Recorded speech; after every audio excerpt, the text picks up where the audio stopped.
Well, high wind swept through the valley for most of the weekend, and it left a lot of damage and caused multiple power outages. Fox 5 crews saw smoke in a Central Valley neighborhood earlier on Sunday afternoon. When we went to check it out, we found a homeowner with significant damage to his house. Our crew saw a Clark County fire around 3:30 yesterday at the house by Harmon and Eastern. You can see in this video, a power pole is cracked by the base, hanging above the trees by the house. We talked to the homeowner, James Barrett, who gave us a look inside at the damage. So I got a call from my dad earlier today. I was on my way to work. I pick up the phone and he tells me my house is on fire. Yeah, it caught the pine trees on fire, the palm trees, and then the gazebo, and then the flames got so since the pine trees are there, I have pine needles on my roof, which eventually caught fire due to the flames out there and set my roof on fire.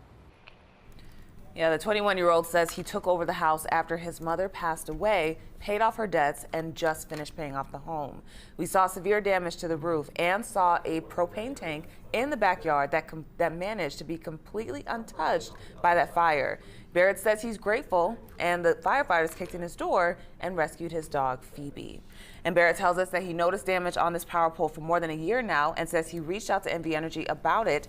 And Fox 5 also reached out to NV Energy and Clark County Fire for more about this incident and the cause of that fire. And we're taking a live look at Reed Airport, where ground stop has officially been lifted. The FAA put it into effect yesterday because of the high wind, but there are only a few delays this morning. The ground stop caused almost 500 delays yesterday.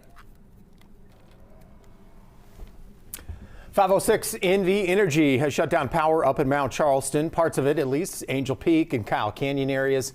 Officials say it's a public safety power outage prompted by the high winds and potential danger of a fire whipping up. This outage is expected to last until 9 o'clock this morning. Well, as Ken was talking about, EDC winding down. The final fist pump is set for 5:30 this morning.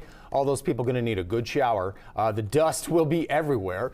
Winds were very high overnight, even shut down 2 stages for a while. The sign there says, due to severe weather, the stage must be shut down until further notice. Everything was back open by 11:30 last night. Officials say the main stage was built shorter than previous years to better withstand these high winds.